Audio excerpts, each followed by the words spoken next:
Okay. Morning, everyone. Yeah, it's really, really wet. Everything's wet. Everything's dripping. The table's covered in water. My legs are covered in water as I was bringing these trees in. But it's great to get some. It's great to get some rain this time of year. I was listening to the long-range weather forecast this morning, and they're saying it's going to be predicting a mild February and heading into March, then April maybe back to more average conditions, but there's going to be rain and they're not looking at too many heat spikes or heat waves around the place. So that's good.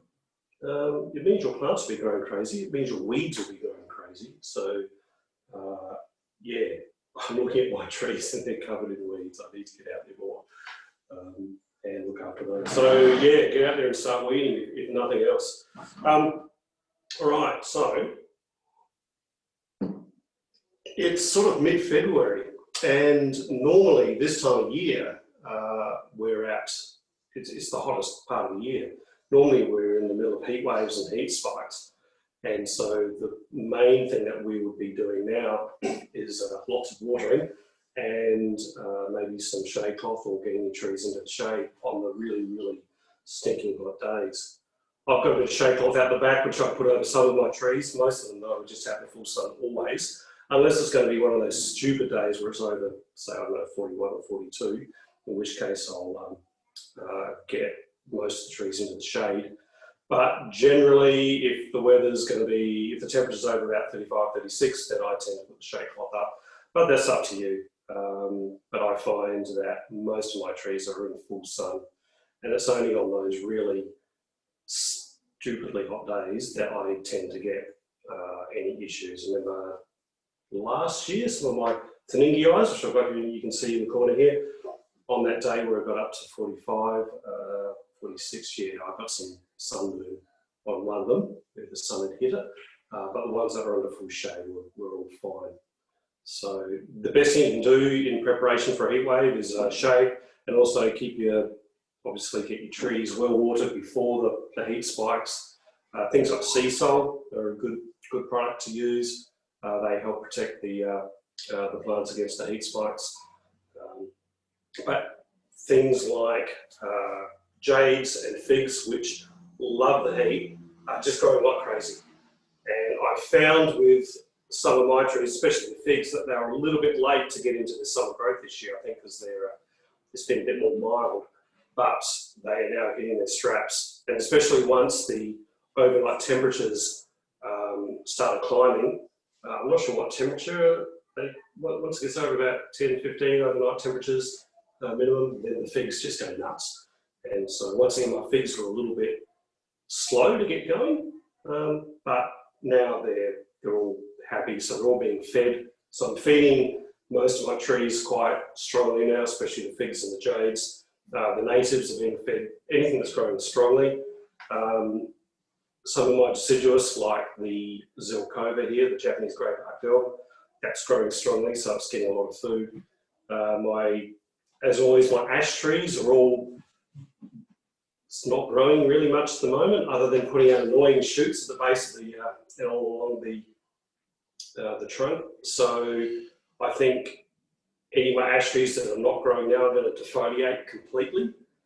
I'm going to take off every leaf and get another spurt of growth in over summer, because there's still quite a bit of growth left.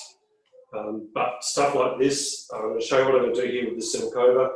I'm going to give this its second defoliation of the year. So I did the first one early December, I think it was. I took out all the long growth and I cut all the remaining leaves in half. I'll show you in a sec. And it produced this second growth quite strong, so I'm going to do the same thing again. It's looking quite healthy.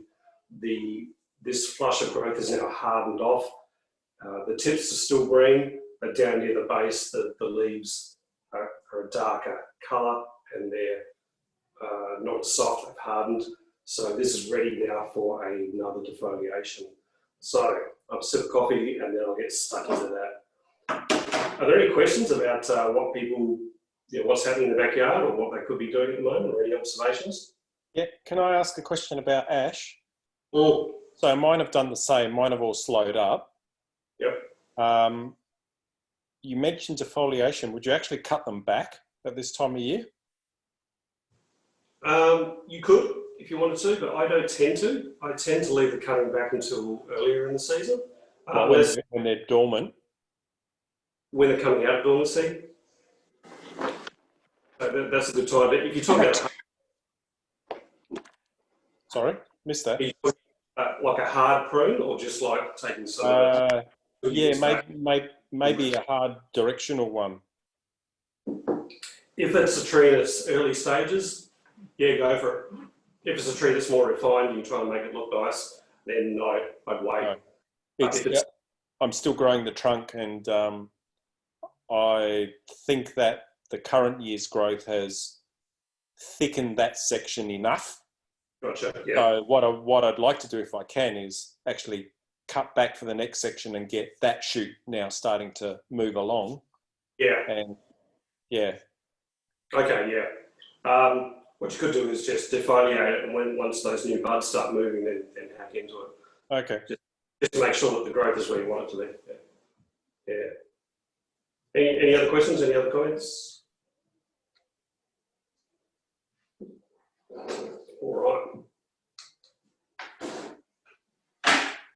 All right. Coffee drink, Matt's happy. All right. So this is a Zelkova, Japanese greybark elm. I've shown this quite a few times on these Zoom sessions. It's in a classic broom style. That's the front there. You can't see much at the moment because it's just a big mass of leaves. All of the main branches have been set. The framework's there. What I'm really concentrating now is the ramification and the twigginess. I want to get really, really, really twiggy. And after the last defoliation, when I took off all the leaves, it sprung back very well. It's nice and healthy. So you can see some of these really long fronds, some are really long, some are quite short in the middle, but also the smaller shoots within the canopy are going to get crowded out and shaded out soon, so it's a good time to do this. If I didn't do a defoliation, at the very least, I would be getting these long shoots and cut each one back to 2 leaves. So if I give you an example, if I hold that up, you can see these, like an elm tree, an English elm or a Chinese elm, the leaves alternate. So they go, left, right, left, right, left, right, all the way up. At the base of each leaf is a bud, and it's dormant because the lead bud up here, the lead shoot, is producing a hormone called auxin that suppresses all of these other shoots, all these other buds from springing forth. So what I do is if I cut that back into 2 leaves, now where I've got 1 shoot, these will produce shoots. So I'll have 2 shoots, where I used to have 1, now I'll have 2 when they shoot off. Then you let them grow again, cut them back, let them grow, cut them back. Always cut back to at least 2 leaves. That way, if you cut back to 1 leaf, you're replacing 1 shoot with 1. And so you're not increasing the ramification or the twigginess. So I'll go around over the entire tree and take every single shoot back to 2. And I'm not going to make you watch me do this because it's going to take a while. It's a lot of shoots on this tree. It'll probably take me about 20 minutes, half an hour, maybe longer. But you can see I'm just going around, starting at the top, working my way down. And there's a couple of little shoots here I can see that are only just emerging, and I've only just put out a couple of leaves. I'm going to leave them alone. I'll concentrate, start on the strong ones. So what I tend to do is just methodically go around first and just take all the shoots back.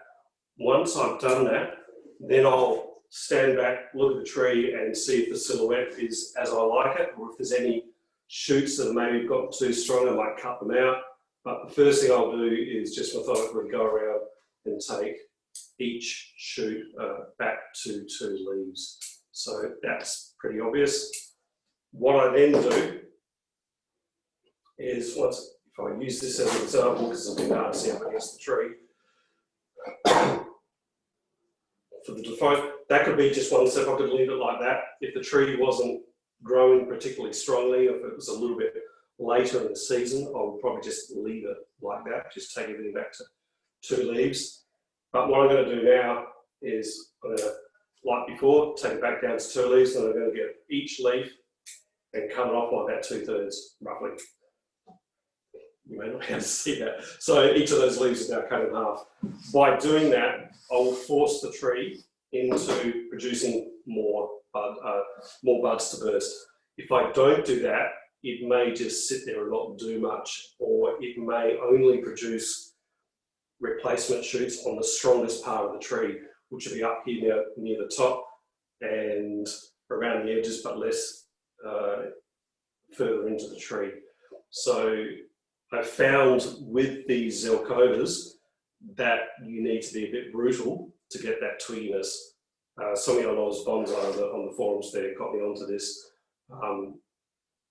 He said if you just cut back to the 2 leaves and don't do anything else, the tree won't get twiggy very quickly, and the resultant growth can be a bit uneven. So to get that really, really fine twigginess that I see in the Japanese books, I'm forcing it by doing this defoliation. I do it twice. I do it at least twice. Some years I've done it 3 times. Each resultant spurt of growth is a little bit weaker than the previous one. The first one's always the strongest. But that's working quite well. I've been doing this for now 3 years. This will be the 3rd year I'm doing this defoliation technique. If you saw the photos of it, how it was before, it's getting twiggy and it's getting a nice form to it really, really quickly compared to how it was before. So eventually the tree will be bigger, it'll be out here somewhere, but it'll be really, really, really fine little twigs towards the tip. You can't see now because it's full of leaves, but come winter, when you can see all those little twiglets, you can see the structure a lot better. Okay, so does that make sense what I'm doing with this? You could be doing the same with, if you've got English elms, you could be doing the same with English elms. Maples, if you've got, I wouldn't do a Japanese maple, but a trident maple, you could be defoliating that now too if you wanted to encourage that second spurt of growth. Any questions? With ash as well? Yeah, look at ash tree, absolutely. You can defoliate an ash 4, 5, 6 times a year, I've heard of it. Yeah, if it's a good healthy one, absolutely. If it's not, I usually find, as I was saying before, the ash trees, I find they stop growing around Christmas. I don't get a lot of growth after Christmas, except for lots of little buds all over it, especially ones that are in bonsai pots. Stuff that's in the ground keeps growing. The stuff, ash trees that are in bonsai pots, I find they just really slow down. They're the first trees to bud in the spring. Like they start growing around June, July, but then they stop around Christmas. So once they start growing, you start defoliating and you'll get another burst of growth out of them.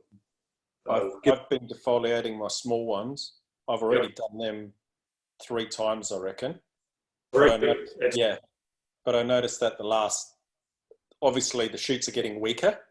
Yes. And now, certainly on the small ones that I'm playing with, I'm only getting 1 pair of leaves and then the terminal. Yeah. So I think I've probably pushed them as far as I'm going to push them this year. And I'll just let them recover their strength now, I think. Yeah, that's really good, Terry, because you're observing what the tree's doing as opposed to just mechanically doing the same thing at the same time of year. So you've defoliated a couple of times, and once you've observed that the tree's is struggling a little bit, then it's time to back off. That's really good. Can I ask about when you cut your leaves in half, do you tend to just cut them flat, or do you fold them and make the nice points like I've seen people do online? Oh yeah, look, I have seen people do. I don't do that because I don't tend to show. If I wanted my tree to look pretty at this time of year, then yes. So what you can do, I'll get in a little bit closer so people can see. So, well, there we go. So there's a leaf instead of just cutting it, so previously I was just cutting it through the middle. What you can do, if you fold it and then cut it on an angle, then it opens up and it's still kind of leaf shaped. That's time consuming, but it works. Well, it's not too bad once you get into the groove. Yeah. And if it's a small tree, it's it will certainly make the tree look nicer, absolutely. Because like I said, what I've been doing,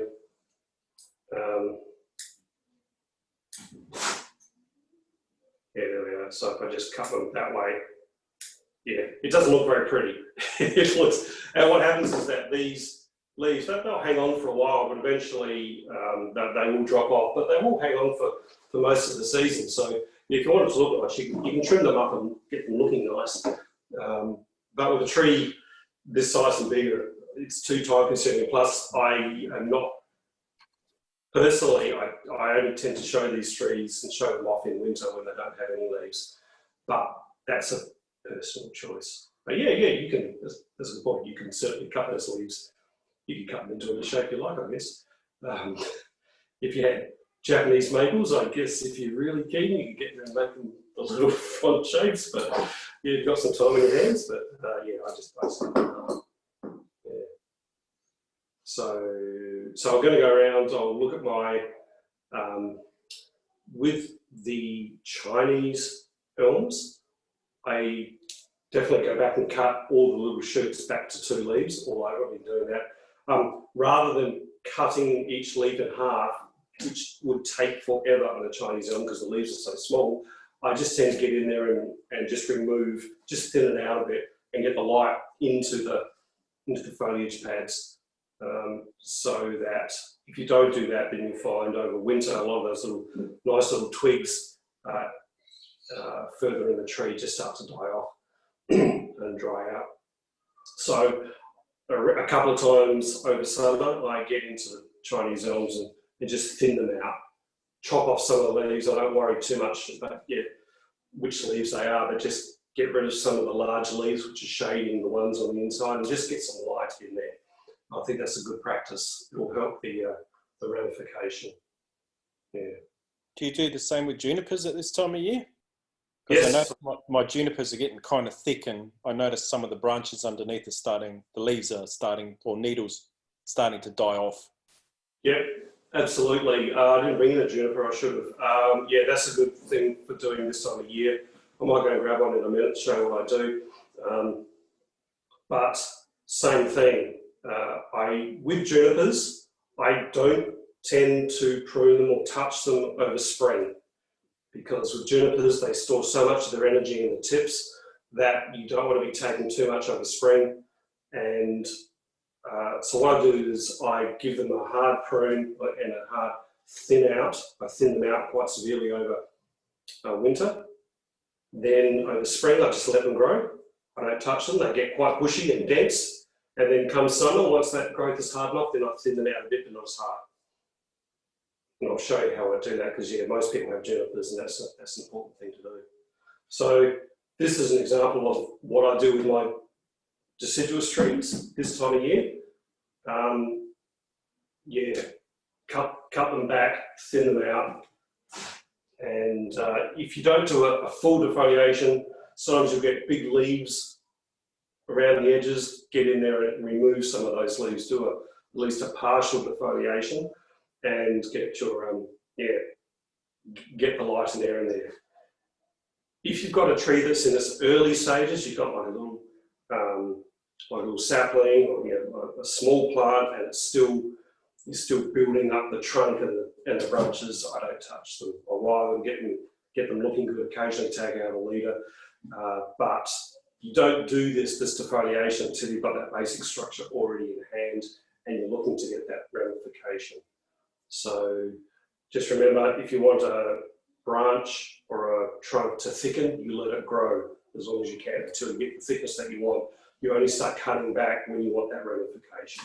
Okay, so get your framework in first. So let me move this over here and drip water all over the floor. Okay, jade trees, Janet did a great talk on jade trees the other night. I Tuesday night. So I won't talk too much about it other than, once again, this time of year, jade trees should be going nuts. If they're not, make sure they're not pot bound, in that if you water them, the water should drain away quickly. You can lift them out of the pot. If your jade tree's looking a bit pale and it's not growing strongly right now, it could be root bound, so take it out of the pot. And if it's a big, thick, massive roots that's really hard to penetrate, it's a good time now to repot jades and figs. I would maybe don't do it today just because the weather's, although to be honest, jades won't mind. If you want to be really careful, just wait a few days until the weather warms up a bit. But to be honest, I think that'll be fine. But repot jades and figs now. Any time after Christmas is a good time to do it, but it's not too late to do it now. There's still plenty of growth time left in summer, so you can be repotting these. You can take them out of the pot, losing my voice again, crikey, and take the roots back quite hard. You can take it back by 2/3 easily, and they won't mind. You can take it back even further on a jade.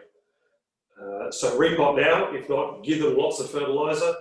Whatever you got on hand. I use Southern Impact Roses. I just like, because I buy it quite light, just put on everything. But any of the organic fertilisers are good, but also osmocotes and things like that are all really good. They all love it. Give them lots of food. And then the other thing that you'll be doing now, and what I was saying on Tuesday night, is just pruning these quite heavily now, just constantly prune them. I haven't got a long shoot really here to show you. Okay. Because, yeah, I forgot that I was doing this demonstration and I went and pruned all my jades a little while ago. I'm not sure if you can see, if I hold it right up, where are we? You can see right at the base there's a pair of leaves, and then at 90 degrees there's another pair, and then right at the tip there's a third pair of leaves. So these come out, unlike the elm tree, the Zelkova, these come out in pairs. So what you do is you let the shoots grow to about 4 or 5 pairs, and then you cut it back to 1 pair. Same as a Japanese maple, same as an olive, that they produce leaves in pairs. So what I'm doing is I'm going to go over the tree, the jade, and take everything back to 1 pair. I do it all over the tree, and this time of year, if you want to get really dense foliage pads, I'd be doing that every couple of weeks at least, going over the whole tree, taking it back to 1 pair of leaves all over the tree. And I did this a couple of weeks ago, and already there's lots of smaller ones all over. You can defoliate these too. I've got a lot of people do that every couple of years because they get a bit dense and matted in the middle. So you can totally defoliate them, clean them out, and they'll just spring back again. I have done it once or twice, and it is quite effective if you want to totally defoliate your jade trees. Matt? Yeah. I borrowed a magazine from the library at the last meeting, and it's a new bonsai focus, one of the ones we've just got in, and it has an article on jades in there, and it talks about defoliating them. Okay. The person that's doing the article suggests you should let your tree dry out to the point where the leaves go wrinkly. They start to wrinkle, so they've obviously lost a bit of water. Yeah. And then do it. Don't know why you would do that, but maybe that's what I read in the article. Maybe for Northern Hemisphere, because Bonsai Focus is written mostly for the US and Europe. That was my question. What country did the article originate from? Not sure. I can go have a look. I know it's interesting, in some countries, people go crazy for jade trees, especially when they don't grow very well. And I know it's one of the few succulents that grow well in the tropics. So I know in the US they grow really well in places like Florida. But I haven't heard that before, and I've never done it. I don't see the need to let it dry out that much because we have such dry. Well, I'm looking outside now, it's raining. Dry climate here in Adelaide, that maybe in a wetter climate you need to do that occasionally because they don't like wet feet and they don't need a lot of water. I don't tend to let them dry out because if you do, it just slows them down this time of year. And if you've got a good free draining mix, you can just keep watering all the time and they'll be fine. Yeah, it was more an observation, just reading the article. That is an interesting observation. I'm not sure. Yeah, that's what I think anyway. I presume it's because the climate's different. But here I wouldn't do that. I know a lot of people with jades, and I help them out, styling them and trimming them. And I find that a lot of people keep them too dry this time of year. And you see them and I go and visit, and the pot and the soil is just bone dry, and the tree should be thriving. It should be like this. It should be dark green. It should be throwing out shoots all over the place. If it's not, I find a lot of people think, oh, they're succulent, so I treat it like a cactus. I'll hardly ever water it. But come summer, come the growing period, I water my jades the same as everything else. I do have a very free draining mix. If you're a beginner, we do beginners classes. We start in a fortnight's time, and we'll be talking about soil mixes and how to do it. But yeah, if your jade's not growing strongly now, it's either not being fed or it's pot bound or it's not getting enough water. They should be getting nuts. Yeah, so any questions about jades? Yeah, I have one, Matt. Yeah. So in the demonstrations Janet did, obviously creating roots, one side of my jade has some root structure. Can you use that to score into the other side and create, or do you need to do the whole base? Okay, so you've got an existing root structure, but you want to introduce it to the other side of the trunk, is that right? Yes. Yeah, okay. Yeah, you can do that. You can, but you'll need to bury it deeper. So what you do, you lift it out, score on the trunk where you want those roots, and then bury it so that where you've scored it is below the surface level. Does that make sense? Yes. Yeah, because you'll need to, that'll need to be in contact with the soil. Don't keep it too wet, but don't let it dry completely either. Get it just right, Goldilocks, I guess. So you could bury it like really deep, and that'll encourage those roots. Thank you. Okay. This time of year, they root really easily. I found that occasionally these tiny little, you can't see that, the tiny little bits that I've cut off, sometimes they fall on the ground and you come back later, a couple of weeks later, and they've got roots on them and they're growing. So they strike really, really easily. Good time of year to be taking cuttings. Like I said Tuesday night, if you know somebody or if you've got a large jade somewhere that it's okay for you to take cuttings from, get in there and take big, thick cuttings. Don't do tiny little ones unless you just want a tiny little tree. If you want something bigger, take stuff as thick as your wrist or as thick as your leg or as thick as your waist. It'll take this time of year quite happily. All right. Any other questions about jades before I move on? Okay.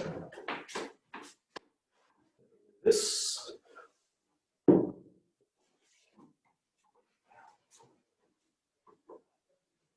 Okay. Now, this one. Oh, can you see me? Just. Okay. This is a fig. As you can see, it's a big beastie, this one. This is a strangler fig, the Ficus dominguei, which Janet's very keen on, and so am I. But what I'm about to talk about applies to any of your figs. If you've got Port Jackson figs or Moreton Bay figs, tiger bark figs, all different types of figs.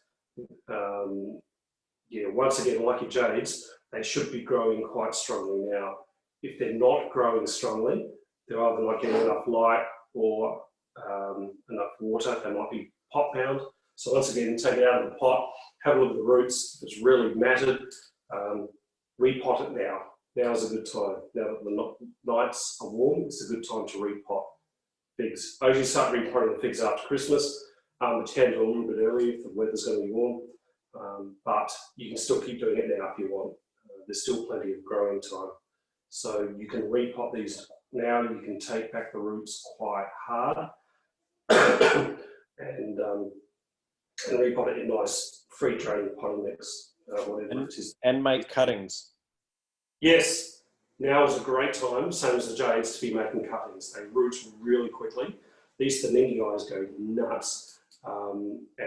But your Port Jackson figs and all the other figs, yeah, they take cuttings really nicely now. Terry, do you take cuttings very often? What's your method? I normally only take cuttings when I'm repotting, and because most of mine are just in development, so I tend to let them grow, and I end up with these big, long, thickish pieces. So rather than waste them, generally I don't go nuts and make a heap of them, but normally I'll make a few cuttings. I did a Thaningii a couple of weeks ago. Probably had, the bit I cut off was just the main leader, and it probably was about maybe an inch across. And all I did was I actually put a cylinder of the stem, no leaves, no roots, no anything. And within 2 days, that already had a root jutting out the side and ready to go. So yeah, it doesn't take long at this time of year. What kind of medium do you put the cuttings in? I seem to be having a bit of success with just using core coconut fibre, and then about half of that and half perlite to make it even more open. This one I just put in a little terrarium just to keep it moist, but essentially I just put it in the wet media, and I haven't watered it since because it just stays moist in there, so I don't have to worry about it. Okay. Thanks, sir. Yeah, sometimes I just put it in a little potting mix, just straight potting mix, and they'll still they in this weather they should take outside just fine, no issue. I usually put a plastic bag or something over it to keep it nice and humid. The figs really like humidity. But yeah, now's the time. So if you're going to be cutting them, but once again, take thicker cuttings rather than thinner ones. Maybe not as thick as your waist, like the jade, but you could be taking quite thick cuttings from these quite happily. Yeah, so this one you can see is growing very, very strongly. I took this back at the beginning of summer, just before Christmas. I took this one back to 2 leaves all over the tree. It's now growing very strongly, similar to the Zelkova. It's now time to get in here and start thinning it out again, because this tree I want to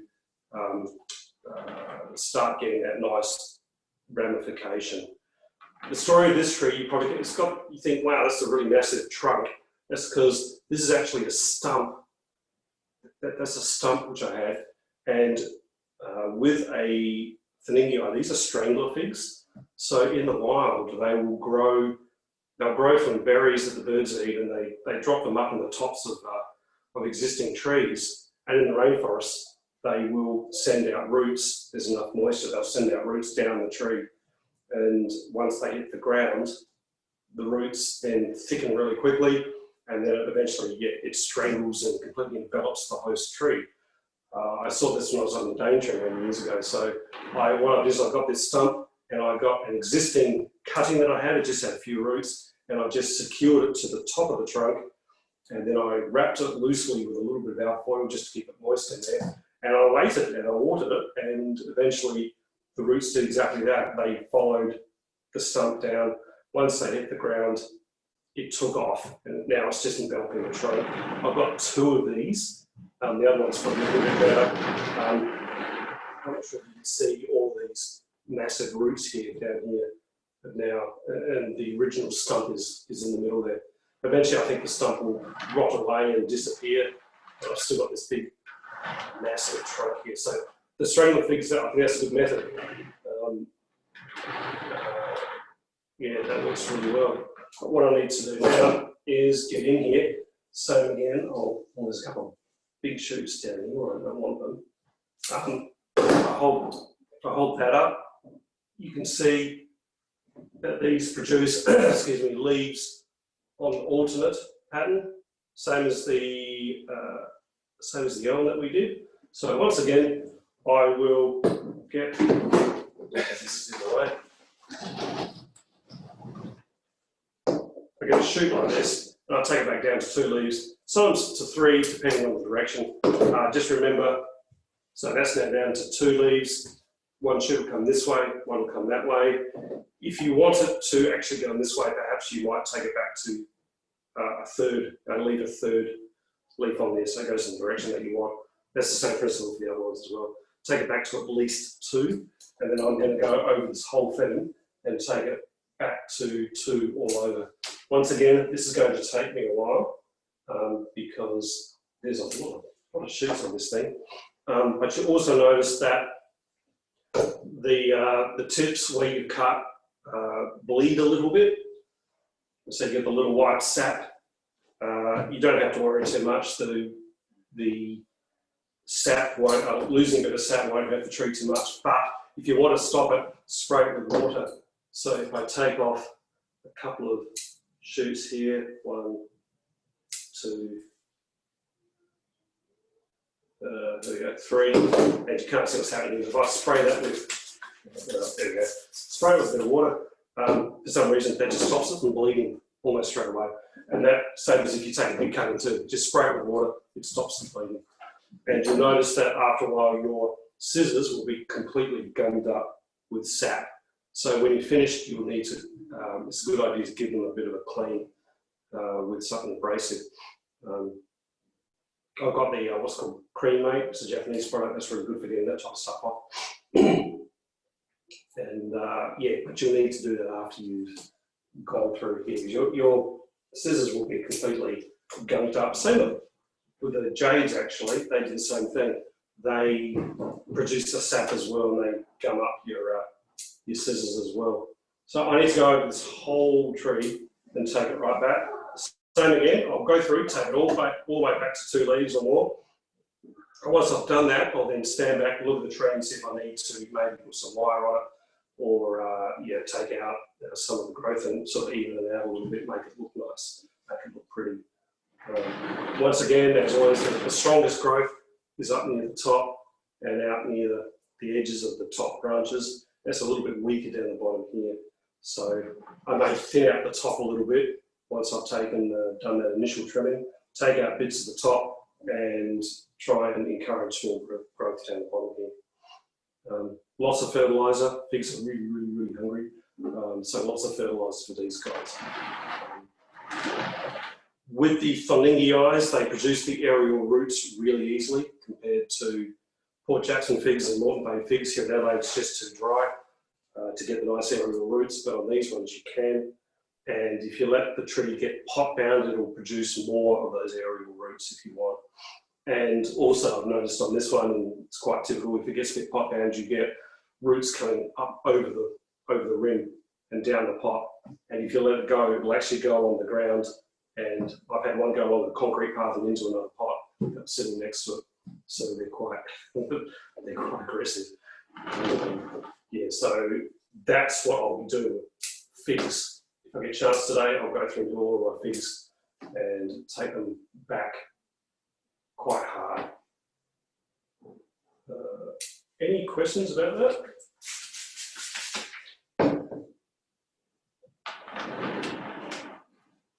No? Okay. So once again, because this tree is fairly advanced, I'm up to the stage where I want it to ramify, I am doing this, cutting it back hard, keeping it trimmed, increasing that ramification. If you've got a young tree, perhaps you've just planted it over a rock or a stump, or you just want it to thicken up, the best thing to do is to let it grow, let it get nice and thick.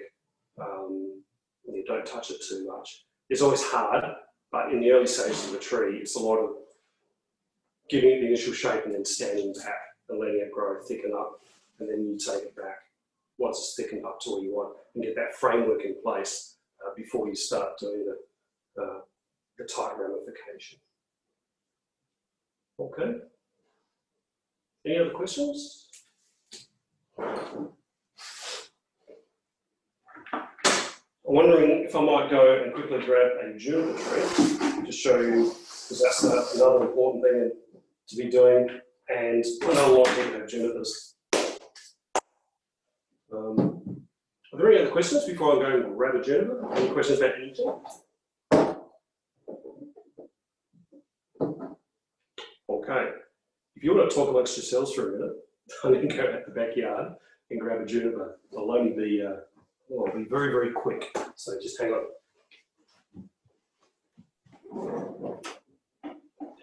If anybody's looking for those cleaning blocks that Matt mentioned for cleaning their scissors and things, we have those in the tools and things that we keep for sale at meetings. So if you need one, just come and ask and we'll find you one.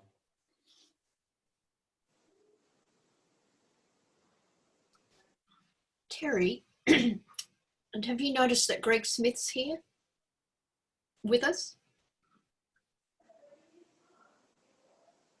I can't. Oh, I've been hiding. I thought you may have been perhaps doing something in the background and just sort of listening in. Yeah, that's right. Can you hear me? I don't know if these headphones work. Cool. Yeah. All good. Seeing as Greg's here, Terry, I was wondering if Greg's got time for a chat afterwards, we could have a chat with Matt about the website. Well, I sent him an email that he's been ignoring at the moment. Oh, okay. Oh, I did reply. Oh, did you? Oh, I missed the reply. No. Oh, Hang on. I thought you were ignoring me. No. I'll go check. Hang on. Okay, I'm back. So, there we go. So this is the tree we worked on together last year, if you remember. Something around there. So I thinned this out, and now it's looking kind of fluffy, which is fine. I don't want to take off too much, but as always, with each of these little foliage clouds, there's always really strong growth at the top of each of these, so I need to take it back. Now, some of the old bonsai magazines or books talked about pinching out the growth. Yeah, we're not sure if that's a mistranslation from some of the original Japanese text, but we don't go around and pinch off all the growth all over the tree. If you do that, you will weaken the tree, and eventually the tree will die if you do it year after year. So, like I was saying before, junipers, they store most of their energy in the tip growth. So you don't want to take out too much. You don't want to be constantly pushing out new tip growth. So what I need to do, now it's going to be hard because it's going to be hard to see. If I can just pull out a little bit here. What I do is that I get in with my scissors and I find these strong, I'll bring it up and show you a sec. No, that's not a good example. And I take out the little central leader in each of these. Where's one I can show you? This is where a video would actually work better. I'll bring this over.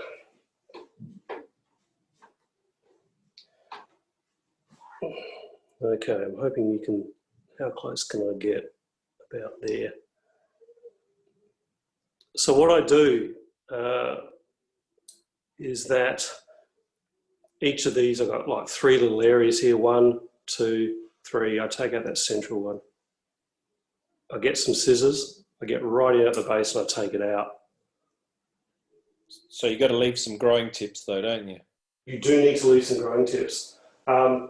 So all over this, some of them, if this place is really crowded, I'll go deeper down into the growth and take out the whole shoot. So I've just taken out this whole one. You can see the little brown bit at the base. But at the base of that, there were other little shoots growing. So I actually took that one out completely. I need to thin this out. I think I need to do a video on this because it's hard to show over a Zoom session. And I go around over the whole tree and just take out some of the strong growth. You'll notice the stronger shoots are just sticking up. And so I'm going to go around and take quite a few of these out. But if you take it back to just remember, okay, so you always need to leave some green at the tips. If I was to take out the tip, sorry, I'll take that away. If I was to take it out like that, then these two will keep growing, that's fine. If I was to do this and not leave any green tips, this whole thing would die back. Okay, you always need green at the tips. That's for any conifer. Pines and junipers and cypress. So I need to get in here. Once again, especially on the top of the tree, where the growth is strongest. And there's quite a few shoots here that you can't see that are extending quite fast, especially out lengthways. And so I'm taking each of those back. And so this is hard to explain over Zoom. Do you do the crotch shoots as well? Yeah, not as aggressively as I do in winter. So the crotch shoots are wherever a shoot leaves a branch or a branch leaves, joins up with a trunk, where it joins in that crotch, there's always like little buds everywhere.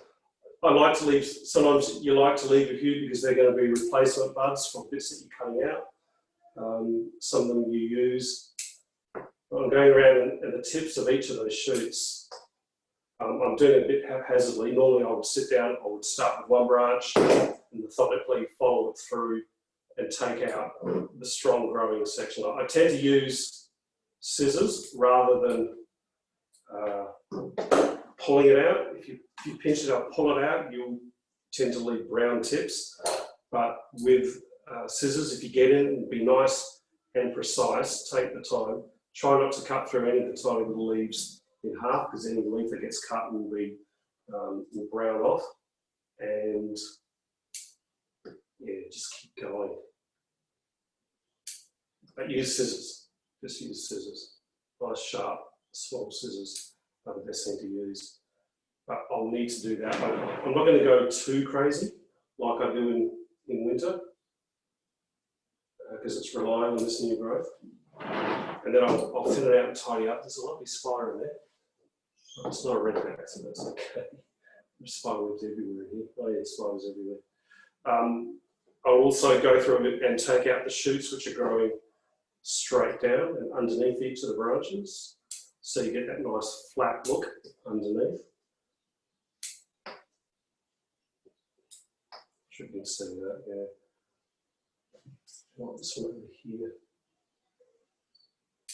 Take that off, keep it nice and flat.